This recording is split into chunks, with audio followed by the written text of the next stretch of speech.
नमस्कार, आप सभी का बहुत बहुत स्वागत है प्राइम न्यूज के डिजिटल प्लेटफॉर्म में और मैं हूं आपके साथ रोहित उत्तम, मेरे साथ है प्रियंका त्रिपाठी। बिल्कुल, आज का दिन बेहद खास क्योंकि आज का दिन सभी को इंतजार था चुनावी माहौल से अगर हम देखें तो। और जिस तरीके से वोटिंग हुई अलग अलग डेट पर, उसके बाद आज इंतजार सभी को था, हमको भी था और सियासी दलों को भी था, सियासतदानों को भी था और यहाँ तक कि जो 5 राज्य है उसकी जनता को भी था कि उनके फैसले पर से मुहर हटे। हालांकि अभी एक पे सस्पेंस बाकी है, उस पर कल होगा। लगभग पर पिक्चर पूरी ही क्लियर हो चुकी है। 4 राज्यों की तो क्लियर हो गई। एग्जैक्टली।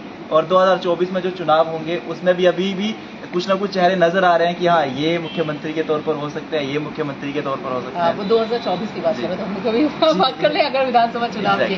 तो अभी जो है पूरी तस्वीर हम आपको बता देते हैं कि क्या है। देखिए, 4 राज्यों के नतीजे या फिर ये कह लीजिए कि रुझान जो है अभी तक के वो जो सामने आ चुके हैं रोहित, और उसमें मध्य प्रदेश में कमल खिला है, बीजेपी गवर्नमेंट को जनता ने रिपीट किया है। दूसरा, राजस्थान, वहां पे कांग्रेस को हटाकर बीजेपी सत्ता में आ रही है और उसके साथ साथ छत्तीसगढ़ में भी कांग्रेस को हटाकर बीजेपी सत्ता में आ रही है। तेलंगाना में बीजेपी के लिए थोड़ी सी बुरी खबर रही क्योंकि वहां पर जो कांग्रेस है वो मजबूत होती हुई नजर आ रही है। राजस्थान का जिक्र करना चाहेंगे क्योंकि राजस्थान का एंगल बेहद ज्यादा पेचीदा भी था और कहीं ना कहीं खास इसलिए भी था क्योंकि भाजपा कांग्रेस यही कवायद पहले से चलती आ रही है। और वहाँ पे ना रोहित, देखो वहाँ की जनता का बड़ा फॉर्मूला है कि 5 साल बाद वो गवर्नमेंट चेंज कर दी और इस बार भी उन्होंने अपनी उसी परंपरा को कायम किया और कांग्रेस को हटाकर बीजेपी को सत्ता में ला दिया। लेकिन मैम ऐसे लग रहा है कि सरेंडर अभी से ही कर लिया क्योंकि 5 बजे अशोक गहलोत जो है मुख्यमंत्री जो है वो इस्तीफा देने वाले हैं। ऑलमोस्ट अब तस्वीर क्लियर भी हो गई है क्योंकि वहाँ पे अब देखा जाए तो जो रुझान होते हैं वो लगभग नतीजे में तब्दील हो रहे हैं। तो अब उनको मतलब संवैधानिक तौर पर उनको इस्तीफा दे भी देना चाहिए। लेकिन अब ये तो कांग्रेस का हुआ, कांग्रेस का तो देखिए अब जो अपना मंथन करते रहेंगे, जो करना है उनको।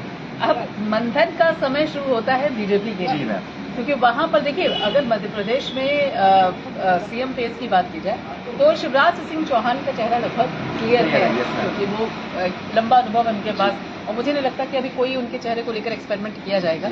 छत्तीसगढ़ की बात की जाए तो वहां पर देखिए बहुत स्ट्रांग नेतृत्व नहीं है बीजेपी का, तो जिसे भी आला कमान चाहेंगे उसे लाके सीएम की कुर्सी लेकिन वही जो राजस्थान में पेज बहुत बढ़ गया है। राजस्थान में पेज इसलिए बढ़ा है क्योंकि दावेदार बड़े हैं और तीन नहीं बल्कि 4 नाम यहाँ पर अगर देखा जाए तो आगे है। तो वसुंधरा राजे है यहाँ पे, दिया कुमारी आगे है और जो बालक आचार्य वो भी आगे हैं। इसके अलावा गजेंद्र सिंह शेखावत का भी नाम है। मतलब अगर आप ये कहिए कि देखिए, अगर आप छत्तीसगढ़ में जाएंगे अलग अलग जिलों में तो ठीक है, वहां पे शायद आपको इतना शोर सीएम को लेकर ना सुनाई देगा या एक नाम सुनाई देगा।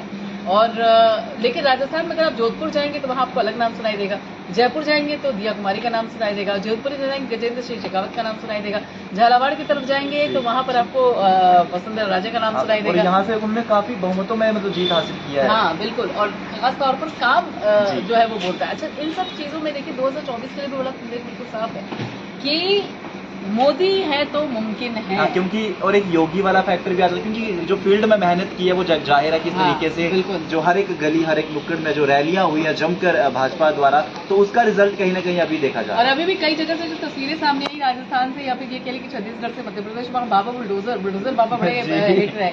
लोगों ने कहा कि वही वाला शासन चाहिए। तो आप ये समझ सकते हैं कि यूपी का जो मॉडल है वो कितना सक्सेसफुल हो रहा है अलग अलग राज्यों में और लोग चाहते हैं देखिए उसी पैटर्न पे काम होना चाहिए।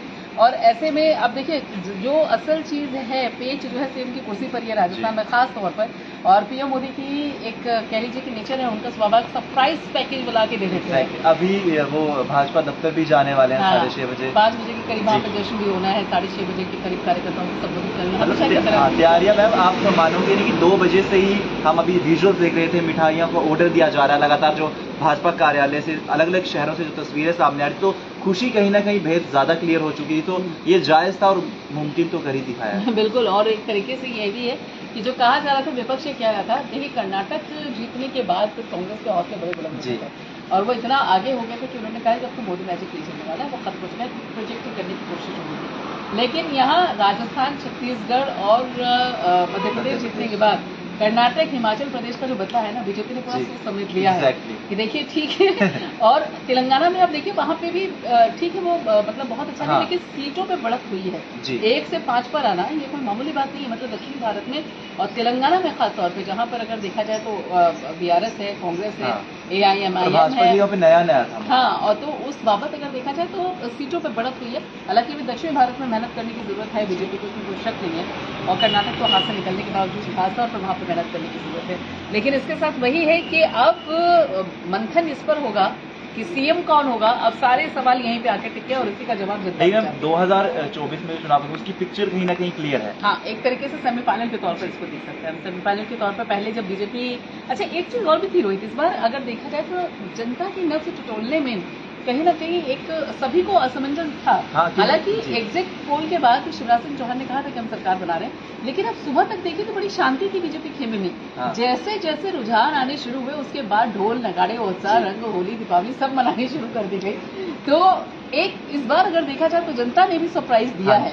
क्योंकि वो जब एग्जिट पोल भी हम देख रहे थे बाकी वेबसाइट्स के, तो कहीं ना कहीं टक्कर का था। जैसे तेलंगाना में हम कह सकते हैं, जैसे इतना टक्कर हमें देखने को मिली, तो सभी राज्यों में ऐसी टक्कर देखने को मिल रही थी। लेकिन सरप्राइज जब हुआ तो फिर हमें ये एहसास हुआ कि हाँ, जो जनता के बीच उतरेगा, जो मेहनत करेगा, जो वादे अच्छे करेगा, जो अपनी बात अच्छे से पहुंचाएगा, तो रिजल्ट उसी की तरफ आएगा। बिल्कुल वही है कि देखिए आप मुफ्त देने की बात करते हैं और ये कहते हैं कि विकास की बात करते हैं, लेकिन उसके बाद है कि जनता किसकी बात पर भरोसा करेगी, सवाल यह है। क्योंकि कांग्रेस भी विकास की बात करी थी, बीजेपी भी विकास की बात करी थी, लेकिन जनता ने भरोसा किया बीजेपी के वादों और दावों पर। और उस बाबत अगर देखा जाए तो बीजेपी के लिए अब चुनौती है भी, और एक तरीके से देखा जाए तो प्राथमिकताएं तय करना होगा, क्योंकि 2024 2 महीने बाद एक तरीके से उसको भी लेकर सुबुगाट शुरू हो जाएंगे। 100 दिन का एजेंडा इन तीनों ही राज्यों में बीजेपी को सेट करना पड़ेगा, क्योंकि इसमें से अगर देखा जाए तो लोकसभा सीटें राजस्थान और मध्य प्रदेश से आती हैं, छत्तीसगढ़ से भी आती हैं, हालांकि मिजोरम में नहीं होती पर है। मिजोरम का फैक्टर चल पाएगा अगर कल कुछ होता है तो? देखते हैं अब उसमें ये है कि अब कौन बाजी मारेगा। हालांकि वहां पर जो क्षेत्रीय दल है उनका काफी दबदबा रहता है, तो ये अब कल का उसके लिए कल का इंतजार करना पड़ेगा अभी। तो यहाँ रोहित आप कंटिन्यू कीजिए। जी बिल्कुल, देखिए हमारे साथ हमारे सहयोगी प्रियंका मैम जुड़े थे, तो सभी सवालों के जवाब आपको मिल चुके होंगे। तो आप सभी दर्शकों से यही अपील है कि लाइव स्ट्रीम्स को ज्यादा से ज्यादा शेयर कीजिएगा। पेज पर नए हो तो पेज को जरूर फॉलो कीजिएगा, क्योंकि जब भी हम महत्वपूर्ण लाइव आप तक लेकर आए, आप सभी तक जरूर पहुंच सके। और खास अपील यही कि जो दर्शक लाइव स्ट्रीम बाद में भी देखेंगे, उन सभी से यही अपील कि बेल आइकन को जरूर दबाइएगा, ताकि जब भी प्राइम न्यूज के माध्यम से लाइव दिया जाए या कोई वीडियो डाली जाए, आप तक जरूर पहुंच सके। ऐसी ही देश में तमाम महत्वपूर्ण खबरों के लिए देखते रहिए प्राइम न्यूज।